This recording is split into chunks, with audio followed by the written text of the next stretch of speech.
Hi, welcome to our YouTube channel.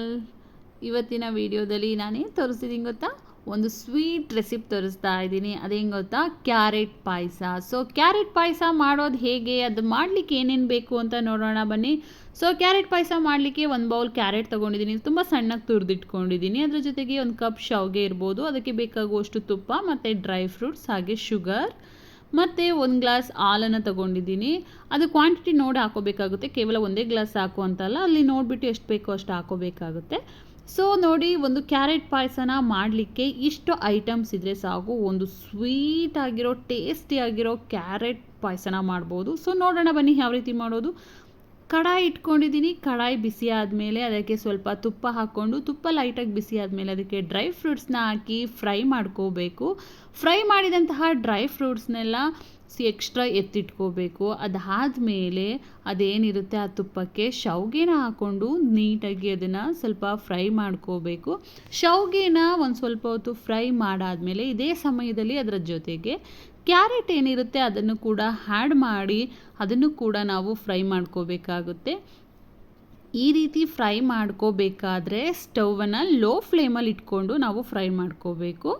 So ಈ ರೀತಿ fry ಮಾಡಾದಮೇಲೆ ಒಂದು ಸ್ವಲ್ಪ ಹೊತ್ತು ಅದರ ಮೇಲೆ ಪ್ಲೇಟನ್ನು ಕವರ್ ಮಾಡಿ ಬಿಡಬೇಕಾಗುತ್ತೆ. ಬಿಕಾಸ್ ಅಲ್ಲಿ ಸ್ಟೀಮ್ಗೇ ಆ ಕ್ಯಾರೆಟ್ ಏನಿರುತ್ತೆ ಮೃದುವಾಗಿ ಸ್ವಲ್ಪ ಅದು ಬೇಯುತ್ತೆ. ಸೊ ಇದಾದಮೇಲೆ ಅದನ್ನು ಪ್ಲೇಟನ್ನು ಓಪನ್ ಮಾಡಿ ಸ್ವಲ್ಪ ಕೈ ಆಡಿ ಇದೇ ಸಮಯದಲ್ಲಿ ನಾವು ಹಾಲು ಏನಿರುತ್ತಲ್ವ ಅದನ್ನು ಆ್ಯಡ್ ಮಾಡ್ಕೋಬೇಕು. ಅದಕ್ಕೆ ಇಲ್ಲಿ ಹಾಲನ್ನು ನೀವು ಹಾಲಿಗೆ ಸ್ವಲ್ಪ ನೀರನ್ನು ಸೇರಿಸಿ ಕೂಡ ಹಾಕೋಬೋದು, ಅಥವಾ ಹಾಲಿದ್ರೆ ಜಾಸ್ತಿ ಹಾಲನ್ನೇ ಕೂಡ ನೀವು ಹಾಕೋಬೋದು. ಕ್ವಾಂಟಿಟಿ ನೋಡಿ ಹಾಕೋಬೇಕಾಗುತ್ತೆ. ಅದು ಸ್ವಲ್ಪ ತೆಳುವಾಗೇ ಇರಬೇಕು, ಯಾಕೆಂದರೆ ಶಾವಿಗೆ ಮತ್ತು ಕ್ಯಾರೆಟ್ ಎರಡೂ ಕೂಡ ಬೇಯಬೇಕಲ್ವ. ಸೊ ನಾವು ಸ್ವಲ್ಪ ಹಾಲು ಹಾಕಿ ಗಟ್ಟಿಯಾಗಿ ಇದು ಮಾಡಿದ್ರೆ ಅದು ಬೇಯೋದಿಲ್ಲ. ಸೊ ಹಾಗಾಗಿ ಸ್ವಲ್ಪ ಜಾಸ್ತಿ ಹಾಲು ಮತ್ತು ನೀರನ್ನು ಹಾಕಿ ತೆಳುವಾಗಿ ಮಾಡಿಕೊಂಡಾಗ ಕ್ಯಾರೆಟು ಮತ್ತು ಶಾವಿಗೆ ಏನಿರುತ್ತೆ ಚೆನ್ನಾಗಿ ಬೇಯುತ್ತೆ. ಸೊ ಇದಾದಮೇಲೆ ಆ ಪ್ಲೇಟನ್ನು ಕವರ್ ಮಾಡಿ ಒಂದು 5 ಸೆಕೆಂಡ್ಸ್ ಬಿಟ್ಟರೆ ಅದು ತುಂಬ ಚೆನ್ನಾಗಿ ಬಾಯ್ಲ್ ಆಗುತ್ತೆ. ಈ ಸಮಯದಲ್ಲಿ ನಾವು ಇದಕ್ಕೆ ಏಲಕ್ಕಿ ಪೌಡರನ್ನು ಆ್ಯಡ್ ಮಾಡ್ಕೋಬೇಕು. ಏಲಕ್ಕಿ ಫ್ಲೇವರ್ ಟೇಸ್ಟ್ ತುಂಬ ಚೆನ್ನಾಗಿ ಬರುತ್ತೆ. ಸೊ ಅದಾದಮೇಲೆ ನಮಗೆ ಸ್ವೀಟ್ ಎಷ್ಟು ಬೇಕೋ ಅಷ್ಟನ್ನು ನಾವು ಶುಗರ್ನ ಆ್ಯಡ್ ಮಾಡಿ ಇದನ್ನು ನೀಟಾಗಿ ಮಿಕ್ಸ್ ಮಾಡ್ಕೋಬೇಕಾಗುತ್ತೆ.